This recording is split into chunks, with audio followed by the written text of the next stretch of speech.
Hi, I'm Tim Ford. Welcome to the Hay Matters podcast, where the Feed Central and local ag team unpack the very best of what's happening in Australia's fodder industry. From planting through to baling, testing and feeding, we cover the characters and the information that matters most to everyone in the supply chain.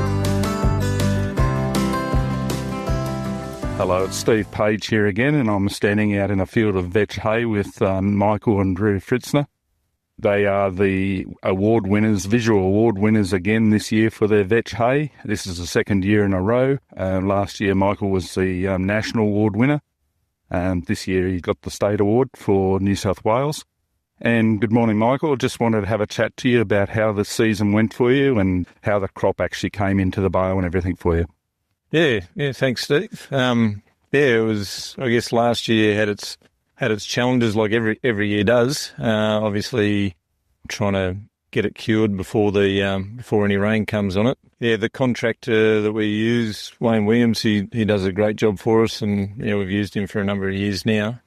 And he's very, very particular about how he goes about getting the job done. So probably a lot of the credit to this probably goes to him, really, because he nearly sleeps with it and cuddles it and puts it into the bale at the right time. So we had a couple lots of vetch that we turned into vetch hay last year. Obviously, there was a bit of demand for vetch hay, and there was a couple paddocks that we perhaps weren't going to make hay out of, but the season sort of lent itself to producing some vetch hay. And I think on those paddocks here, we averaged 3 and 4 tonnes, so they were reasonably well yielding. Cut slightly different times, so there was slightly different curing times. But one lot we shedded, one lot we put under hay caps in the paddock. So the one that actually won this award was one that we actually put on hay caps in the paddock. And I guess timing wise, it just managed to, I guess, miss a shower and get baled before another shower of rain was coming. So a little bit fortunate there, I guess. And you're a family operation here. We're standing next to Drew, your son. Can you tell me a little bit about the operation and how it all comes together for you? So we got 3,400 hectares or 8,500 acres, all cropping, and predominantly it's just at the moment myself and Drew that run the operation, and then at harvest time we get in extra labour. But we've got I guess reasonable scale to keep us pretty busy for most of the year, so it seems to work pretty well. And as you say, you bring in Wayne Williams, your contractor, to do the baling side of things and take a little bit of pressure off that side of things. And can you tell me, how does vetch fit into your rotation? Why are you growing vetch? Is there any particular reason? We've grown vetch probably for, I'd hate to think, probably 30 years maybe, in different shapes and forms, primarily originally as a brown manure, and then when the opportunities arise to make vetch hay. So there's not every year that we've made vetch hay.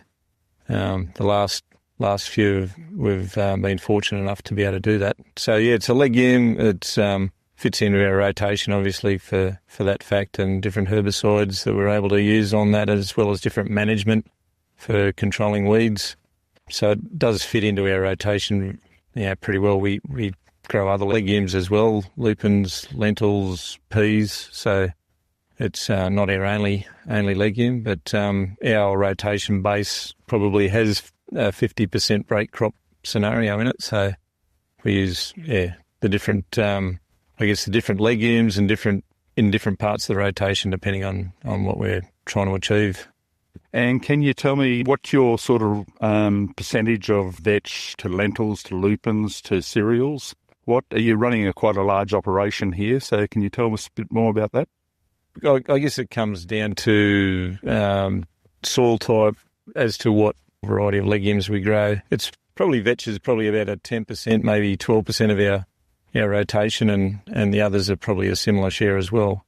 Add to that canola and then of course on top of that wheat and barley. So it's not something that we put a huge amount, but it's a reasonable portion of our rotation. And like I said, it sort of comes into its own with different herbicide groups and also different management to I guess for controlling weeds, for preparation for the cereals. And that'd be spreading your labour risks also and your risk to climate at the same time? Yeah, I guess to some degree, yeah. Certainly, it's a different operation as opposed to harvesting grain. So, yeah, it is quite a reasonable workload before harvest, but in saying that, yeah, it does lighten the load at harvest. It just sort of spreads into a slightly earlier period. And, yeah, different marketing strategies, I guess, as well on top of that, with different markets. So that's where it sort of fits in. And you've also, with the local ag app that we've now got out and the marketing system with that, I believe you've done a little bit of that this year. How did you find that? Yeah, I found that actually pretty good. Initially, obviously, there's a little bit of a learning of how it works, but I was pretty impressed with the fact that once you've listed it on there and somebody can then see it and you can create a dialogue between two parties. Once you agree on everything, then basically the counterparty puts the money into that side of it, so you know that the money's there ready to go. The product gets picked up and delivered, and if they're all happy with it and everyone's happy, then the money gets transferred straight away. So I guess on that side of it, once the product's been picked up and delivered, then the money gets transferred straight away, which I think is a good thing. So, it builds a lot of trust into the system, I think. And that texting backwards and forwards between yourselves and the buyers, you liked that, or how did that go for you? That chat was fine?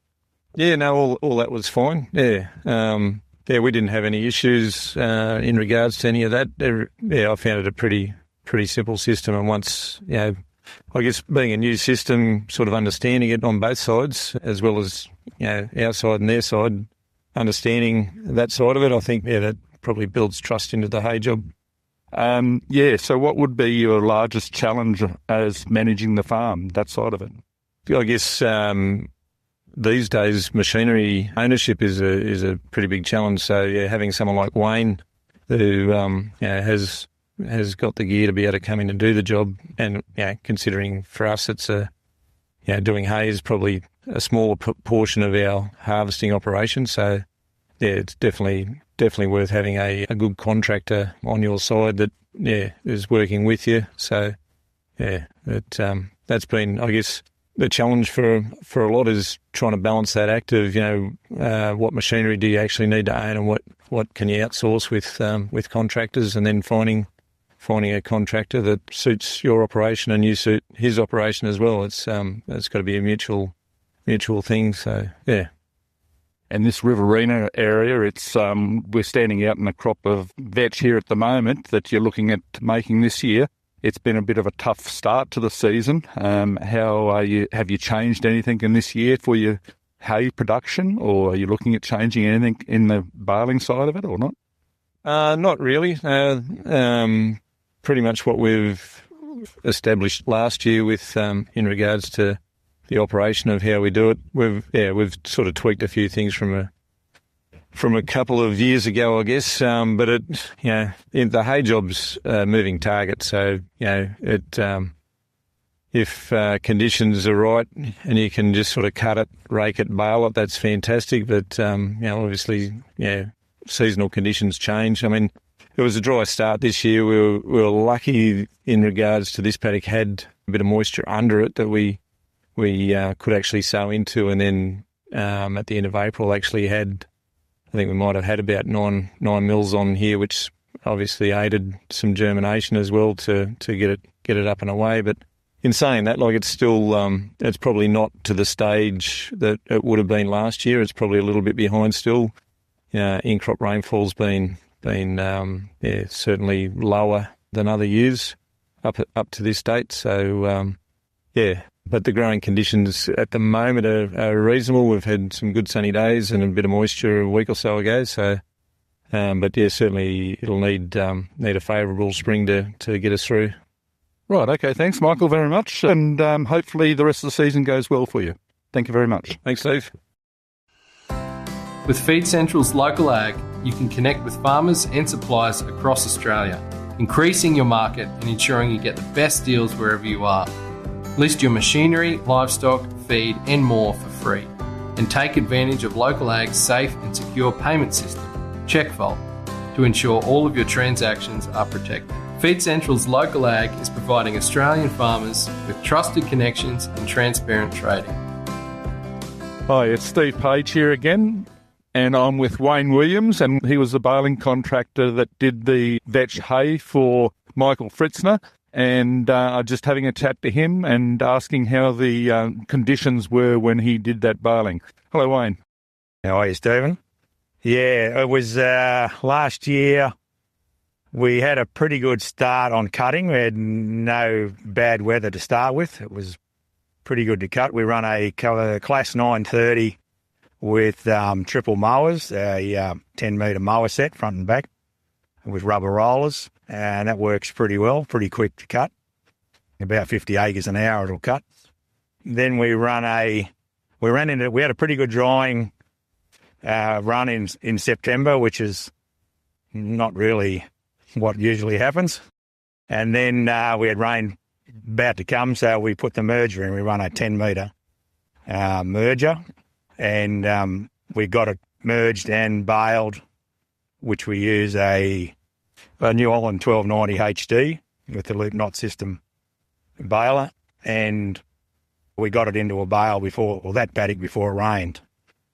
And that came up pretty good. Baled a bit dry, but looked quite good.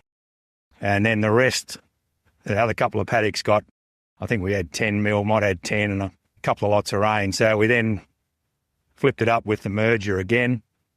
And the good thing with the merger, you can flip your rows. And you can also, if it's a bit light, you can bring a lot more together quite easily. You can actually shift it, a long way. You can shift 30 feet across in one go and bring some rows together. But Michael's usually pretty heavy, so we don't normally have to do that, We can literally do anywhere from 2 to 5 into 1, or depending on what we're doing.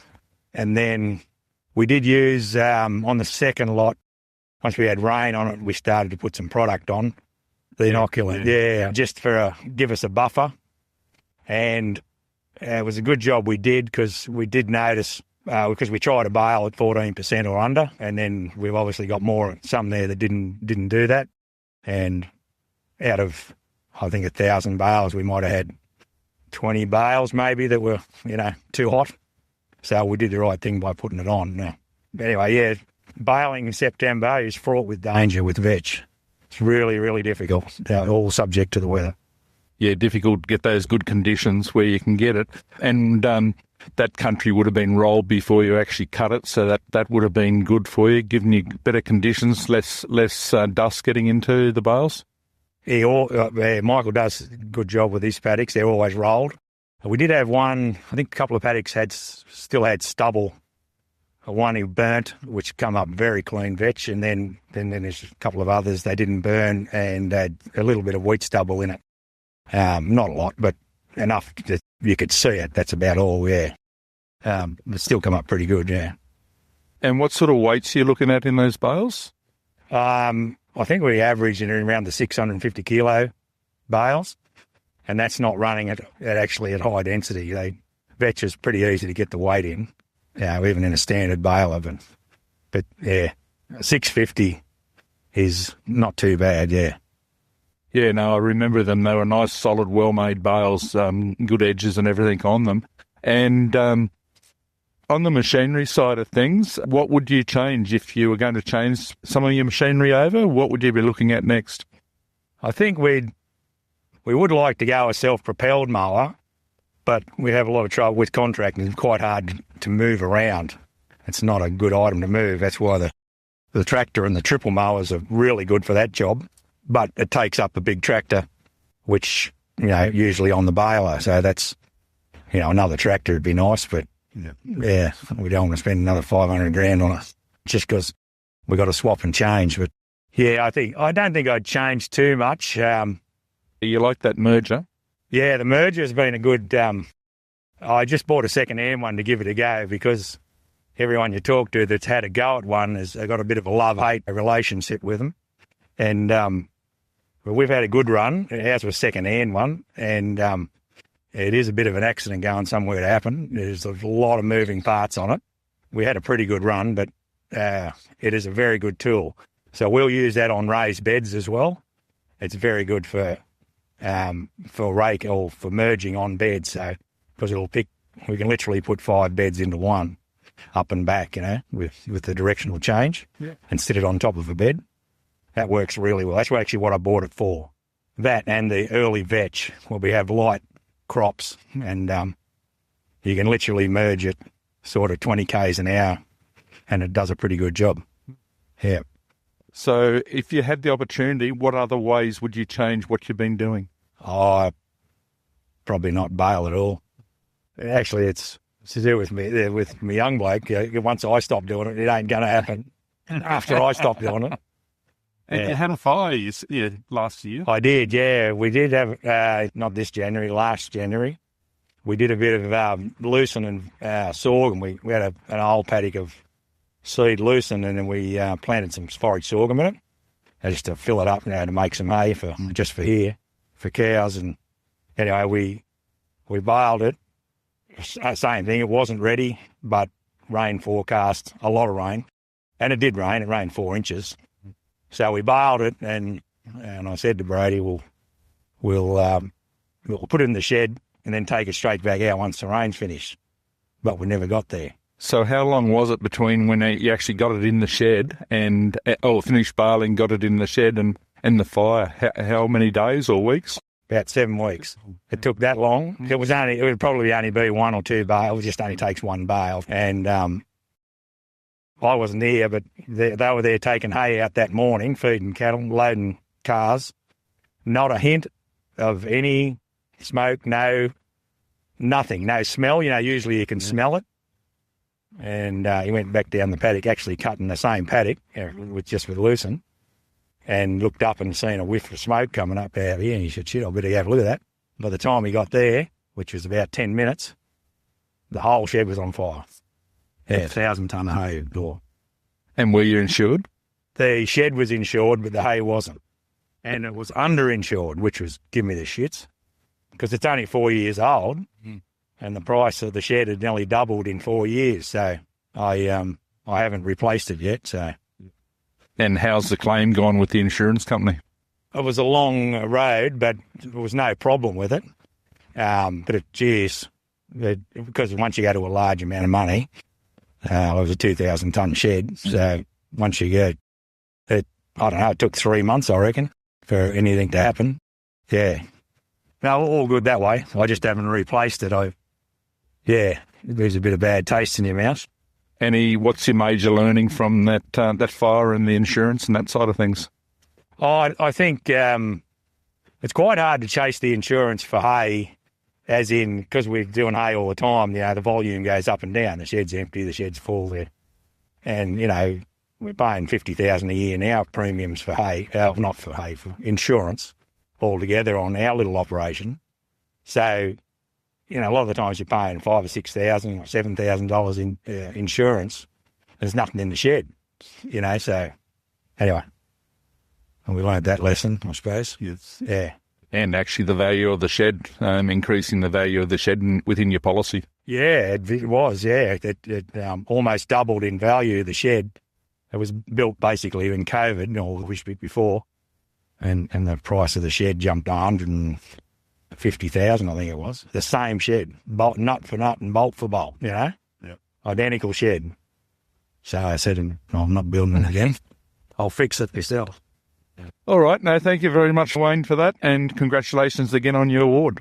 Yeah. Well, thanks again, Steve, and thanks to Feed Central for all their effort. Thank you for listening to the Hay Matters podcast. If you're interested in sponsoring the podcast or getting your brand in front of our national audience of 20,000 plus farmers, growers and agribusinesses, get in touch with the team at Feed Central to find out how. This podcast is proudly presented by Feed Central and Local Ag. Stay tuned for upcoming episodes.